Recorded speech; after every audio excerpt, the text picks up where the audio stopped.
Friends, நம்ம இன்றைக்கி வந்து ரசம் செய்ய போகிறோம். இன்றைக்கி வந்து பருப்பு ரசம் வைக்க போகிறேன். ரசம் எப்படி செய்யுதுன்னு பார்க்கலாம். நான் வந்து 2 ஸ்பூன் பருப்பு எடுத்திருக்கேன். நல்லா வாஷ் பண்ணிக்கலாம். நல்லா வாஷ் பண்ணி எடுத்துருக்கேன். இது நம்ம இப்போது ஒரு 3லேருந்து 4 விசில் விட்டுடலாம். இப்போ நம்ம ஒரு நெல்லிக்காய் அளவுக்கு புளி ஊற வச்சிடலாம். 1 கிளாஸ் தண்ணி ஊற்றிட்டேன். 5 மினிட்ஸ் ஊறட்டும். இங்கே பாருங்கள், நல்லா பருப்பு வெந்திருக்கு.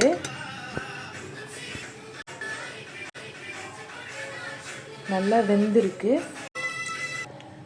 இந்த பருப்பு தண்ணியை நம்ம வந்து ஊற வச்ச புளியை 1 கிளாஸ் அளவு வந்திருக்கு.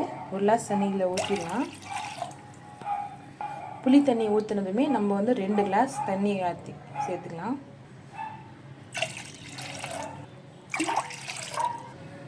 ஒரு ஸ்பூன் சால்ட் ஆட் பண்ணிக்கிறேன். அப்படியே கொஞ்சமாக பெருங்காயம், 1 ஸ்பூன் மிளகு சீரகம். இதெல்லாம் வந்து நான் பருப்பு தண்ணியில் ஆட் பண்ணிடுறேன். இதிலே கொஞ்சமாக மஞ்சள் தூள் ஆட் பண்ணிடலாம். இப்போ நம்ம கொத்தமல்லி ஆட் பண்ணிடலாம் இதிலே.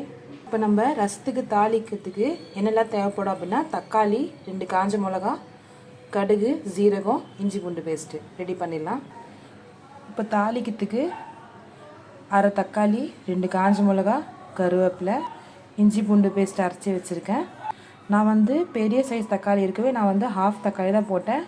உங்களது வந்து சின்னதாக தக்காளி இருந்துச்சுன்னா நீங்கள் 1 தக்காளி தாராளமாக சேர்த்துக்கலாம். வாங்க எப்படி தாளிட்டுன்னு பார்க்கலாம். கடாயை வச்சுட்டு கேஸ் ஆன் பண்ணிடுறேன். கடாய் நல்லா ஹீட் ஆனதுமே 2 டீஸ்பூன் ஆயில் ஊற்றிடலாம். நான் சொல்கிற மெஷர்மெண்ட் கரெக்டாக போட்டிங்க அப்படின்னா தாராளமாக ரசம் வந்து 2 பேர் சாப்பிட்லாம். 2லேருந்து இல்லைன்னா 3 பேர் சாப்பிட்லாம். சில பேர் வந்து பருப்பு வேக வச்சு தண்ணி எடுத்துகிட்டு தான் ரசம் செய்வாங்க. நம்ம வந்து சாம்பார் செய்யலை, சாம்பார் நமக்கு வந்து வேணாம் அப்படின்னா இந்த மாதிரி வந்து 1 டேபிள் ஸ்பூன் இல்லைன்னா 2 டேபிள் ஸ்பூன் வந்து பருப்பு வேக வச்சு நல்லா 2-3 பேர் ரசம் சாப்பிட்லாம். ஆயில் வந்து நல்லா ஹீட் ஆகிடுச்சு. இப்போ வந்து கடுகு எடுத்துக்கணும், சீரகம், கொஞ்சமாக வெந்தயம், கருவேப்பிலை, 2 காஞ்ச மிளகா, தக்காளி நல்லா மிக்ஸ் பண்ணிக்கோங்க. தக்காளி நல்லா குழஞ்சிச்சு. இப்போ வந்து நம்ம 1/2 டீஸ்பூன் இஞ்சி பூண்டு பேஸ்ட் ஆட் பண்ணிடலாம். நான் வந்து இஞ்சி பூண்டு பேஸ்ட்டை ஆட் பண்ணேன். நீங்கள் வேணும்னா 4 பல் பூண்டு கூட ஆட் பண்ணிக்கலாம்.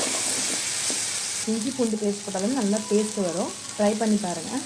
இப்போ பாருங்கள், நல்லா பச்சை வாசனைலாம் போய் எண்ணெய்லாம் நல்லா பிரிஞ்சு வந்திருக்கு. நம்ம இப்போ வந்து ரசம் தண்ணி எடுத்து ஊற்றிடலாம்.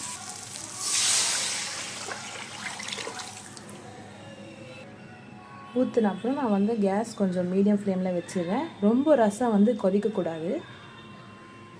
இப்போவே பார்த்தீங்கன்னா நல்லா கலர்ஃபுல்லாக அழகாக இருக்குது ரசம் பார்க்கறதுக்கு.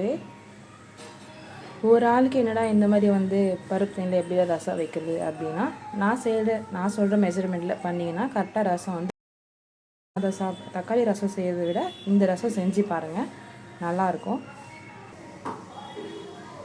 இப்போ பார்த்தீங்கன்னா சைலெல்லாம் வந்து கொஞ்சம் நல்லா கொதிக்க ஆரம்பிச்சிடுச்சு. இந்த ஸ்டேஜில் வந்து நம்ம வந்து கேஸ் ஆஃப் பண்ணிடலாம். ரொம்பலாம் கொதிக்கக்கூடாது. ரொம்ப கொதிச்சா வந்து ரசம் கசக்க ஆரம்பிக்கும். இப்போ இது வந்து இன்னொரு பவுலில் ஆட் பண்ணி ரசம் வந்து க்ளோஸ் பண்ணி வச்சுருங்க.